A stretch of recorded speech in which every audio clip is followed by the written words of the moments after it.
नमस्कार दोस्तों, आज के हम इस एपिसोड में डिस्कस करेंगे टाइप्स ऑफ ट्री। तो सबसे पहले देखते हैं कि ट्रीज के कितने टाइप हैं। तो पहला टाइप है जर्नल ट्री। तो जर्नल ट्री क्या होता है? जर्नल ट्री क्या है कि मान लीजिए एक रूट नोड है या फिर कोई भी पेरेंट नोड है, उसके कितने नंबर ऑफ चाइल्ड होंगे ये फिक्स नहीं है।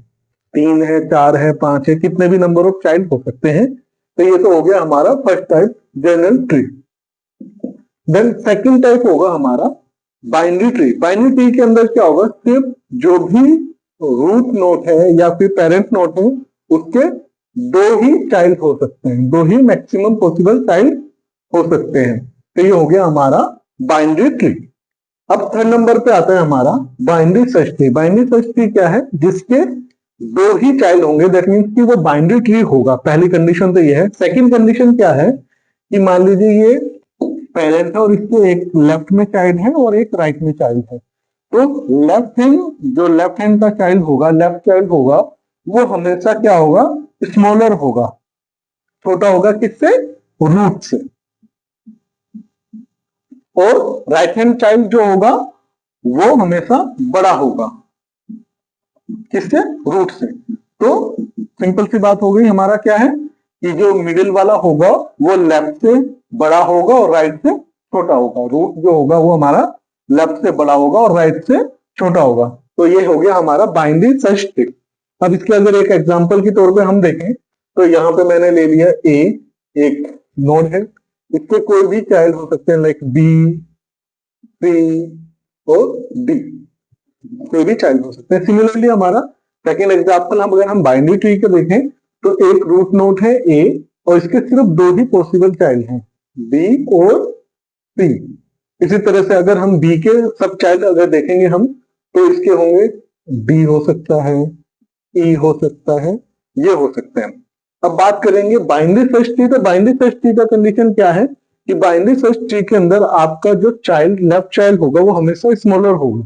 तो अगर मैंने यहाँ पे बनाया है सी तो इससे स्मॉलर क्या है? ए, ये लेफ्ट हैंड साइड पे होगा और इससे ग्रेटर लाइक डी इसके राइट में होगा। तो ये हो गया हमारा binary search tree. Binary search tree का अगर हम दूसरा एग्जांपल लें तो मान लीजिए यहाँ पे मेरे पास में 5 है, तो 5 मेरा रूट हो गया। तो इसके लेफ्ट हैंड साइड पे क्या हो सकता है?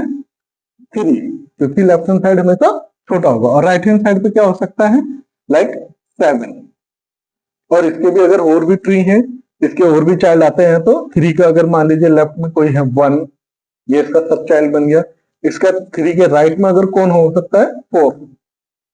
तो हमारा जो है 3 के राइट में हमेशा रूट से बड़ा होगा। इस ट्री के हम सब ट्री के अगर देखेंगे 1, 3 और 4 के बीच में, तो ये जो 4 है ये 3 से ग्रेटर होगा, बड़ा होगा। सिमिलरली यहाँ पे अगर आएगा कोई 6, ये स्मॉलर होगा किससे? 7 से। और इधर कोई ग्रेटर नंबर आता है तो वो राइट हैंड साइड में होगा। तो ये तो हो गया हमारा बाइनरी सर्च ट्री। अब बाइनरी सर्च ट्री के अंदर भी बहुत सारे हैं, तो उसको हम 1 बाय 1 समझते हैं कि बाइनरी सर्च ट्री के और कौन कौन से हो सकते हैं। तो उसके लिए आता है, एक छोटा सा एग्जांपल लेते हैं कि मान लीजिए मेरे पास में 4 नंबर हैं और उन सब चारों को मैं बाइनरी सर्च ट्री बनाना चाहता हूं। तो 4 नंबर कौन कौन से हैं? एग्जांपल के तौर पे मैं ले लेता हूं कि 5, 6, 7 एंड 8। ये अब इन 4 नंबरों से मैं बाइनरी सर्च ट्री बनाता हूँ। जनरली अगर इसको बाइनरी सर्च ट्री बनाना है तो एक आइडियोलॉजिकल बाइनरी सर्च ट्री कुछ इस तरह का हो सकता है कि फॉर एग्जांपल 6 मेरा रूट है तो 5 मेरा लेफ्ट हैंड साइड में होगा, 7 मेरा राइट हैंड साइड पे होगा, 7 के राइट हैंड साइड पे होगा 8। ठीक है, तो ये ऐसा हो सकता है कि अगर फिर यहाँ पे 7 को मैं रूट बना के चलूं तो जनरली 6 लेफ्ट हैंड साइड पे आएगा और 5 उसके भी लेफ्ट हैंड साइड में आएगा और इधर 8 आएगा। तो ये 2 ट्री जो है आइडियल हो सकते हैं इस जो डेटा एलिमेंट हमें गिवन है इससे। बट कुछ लोग होशियार होते हैं, उनको ये नहीं देखना कि ये बैलेंस है या नहीं है, या फिर हम जल्दबाजी में अगर इसको बनाए तो हम क्या करेंगे, 5 को सबसे पहले रूट में ले लेंगे। तो मैंने क्या लिया? 5 को ले लिया मैंने रूट में। उसके बाद 5 को जब रूट में ले लूंगा तो ये 6 एलिमेंट बचा, तो 6 कहाँ आएगा? इसके राइट में, क्योंकि बाइनरी सर्च ट्री है तो ग्रेटर नंबर कहाँ पे आएगा? राइट में।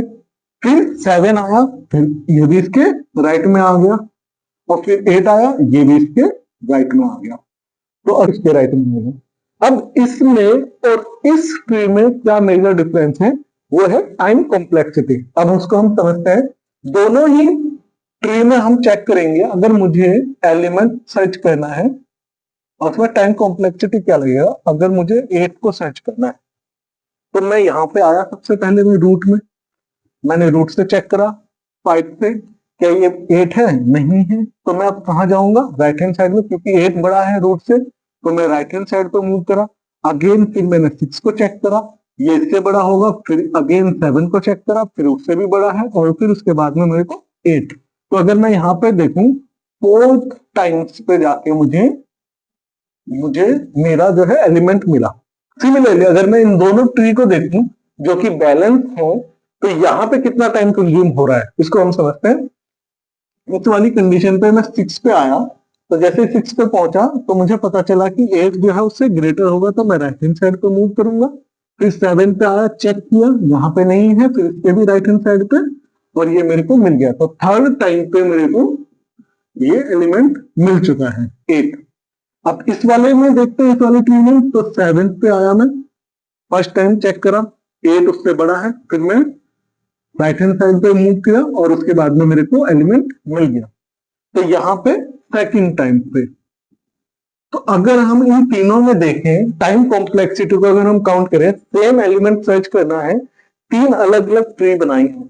अब यहाँ पे देखें तो यहाँ पे 4th टाइम पे टोटल नंबर ऑफ एलिमेंट कितने हैं, 4, और चौथी बार में ही मेरे को ये एलिमेंट सर्च होके मिल रहा है।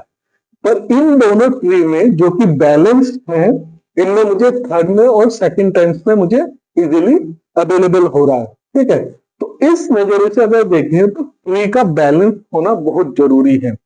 बैलेंस क्या है, बैलेंस कैसे करेंगे और बैलेंस फैक्टर क्या है, अब उसको हम समझते हैं। अब हम डिस्कस करते हैं बैलेंस फैक्टर। बैलेंस फैक्टर क्या होता है, left height minus right height. Left height में से हम राइट हाइट को माइनस कर देंगे तो हमारा बैलेंस फैक्टर निकल के आ जाएगा। अब इस एग्जांपल में हम समझते हैं कि इसमें बैलेंस फैक्टर कैसे निकलेगा। तो हाइट क्या होगा, ये मान लीजिए एक नोड है 8, इसके लेफ्ट में कितने एजेस हैं और राइट में कितने एजेस हैं, उससे हम कहते हैं हाइट। तो इसके लेफ्ट में कितने एजेस हैं, 0, इसके राइट में कितने एजेस हैं, 0, तो 0 माइनस 0 तो क्या आ गया हमारा, 0 हाइट। अब हम 7 का हाइट बैलेंस फैक्टर निकालेंगे, तो इसके लेफ्ट में कितने हैं, 0 हाइट, और इसके राइट में कितना है, 1 हाइट, तो आंसर क्या आ गया, -1। अब इसका निकालेंगे हम 6 का, 6 के लेफ्ट में कितने हाइट है, 0, और इसके राइट में कितने हाइट है, 1 और 2, 2 एजेस हैं, तो 2 हाइट है, तो ये आ गया हमारा -2। अब इस 5 का निकालेंगे, तो 5 का हाइट कितना निकलेगा, 0 माइनस 3, तो -3 इसका हाइट आ गया। इसी तरह से हम इस वाले ट्री में हम देख लेते हैं कि बैलेंस फैक्टर कैसे निकाला जाएगा। तो 5 का बैलेंस फैक्टर जैसे मैंने बताया था, 0 माइनस 0, तो इसका बैलेंस फैक्टर हो गया 0। 1 माइनस 0, 1 माइनस 0, तो इसका बैलेंस फैक्टर हो गया 1।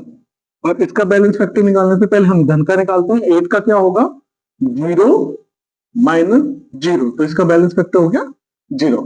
अब हम 7 का बैलेंस फैक्टर निकालेंगे, तो 2 एजेस हमारे लेफ्ट हैंड साइड पे हैं, 2 माइनस 1, तो इसका बैलेंस फैक्टर आ गया 1। सिमिलरली हम इसके ऊपर वाले का निकालेंगे। इस वाले ट्री में क्या आ गया, 5 और 8 का बैलेंस फैक्टर 0 है, क्योंकि इन दोनों में कोई भी चाइल्ड नहीं है, तो हाइट उसकी नहीं बनेगी। फिर 7 का बैलेंस फैक्टर क्या हो गया, 0 माइनस 1, 0 माइनस 1, तो -1 आ गया। और 6 का क्या आएगा, 1 माइनस 2, 1 माइनस 2, तो इसका बैलेंस फैक्टर आ गया -1। अब अगर हम इन दोनों को देखें, तो इस दोनों के अंदर, इन दोनों में मैक्सिमम जो रेंज हमारी जा रही है, वो जा रही है -1, 0 और +1। ये मेरी जो है हाइट बैलेंस फैक्टर गया है। बट इसमें मेरा बैलेंस फैक्टर कंटिन्यूसली, अगर इसमें और एलिमेंट ऐड करता रहूं, ये जो है बैलेंस फैक्टर नेगेटिव या पॉजिटिव बढ़ता चला जाएगा। तो बैलेंस फैक्टर अगर मैं देखूं, तो उससे मेरा ट्री जो है बैलेंस भी रहता है, प्लस इसमें सर्चिंग टाइम, जैसे अभी थोड़ी देर पहले हमने देखा था, सर्चिंग टाइम जो है इसमें कम रहता है, तो टाइम कॉम्प्लेक्सिटी मेरी कम हो जाएगी। तो इसीलिए बैलेंस फैक्टर हम निकालते हैं। अब बैलेंस फैक्टर का आगे यूज क्या है? उसका यूज है self balancing binary search tree बनाने में। अब हम डिस्कस करने वाले हैं self balancing binary search tree. तो उसके टाइप कौन कौन से हैं? एक तो एबीएल ट्री है, बी ट्री है, बी प्लस ट्री है और रेड ब्लैक ट्री है। अब हम इनको नेक्स्ट एपिसोड में डिस्कस करेंगे, पर उससे पहले हम ये समझ लेते हैं कि हम इनको क्यों पढ़े। इसका मेन सबसे बड़ा रीजन है टाइम कॉम्प्लेक्सिटी। हम ये चाहते हैं कि जो हमारा सर्चिंग टाइम या इंसर्जन टाइम जो है वो बहुत ही कम हो। तो उसके लिए हम क्या कहते हैं कि बैलेंस फैक्टर हमारा -1, 0 और +1 रहे। तो जिस भी ट्री के अंदर ये बैलेंस फैक्टर होगा वो ट्री हमारा self balancing binary search tree कहलाएगा। तो उसके 4 हमने एग्जांपल लिए हैं, तो नेक्स्ट एपिसोड में हम उनको 1 बाय 1 डिस्कस करेंगे। और that's all for today. Please like, share and subscribe the channel. Thank you.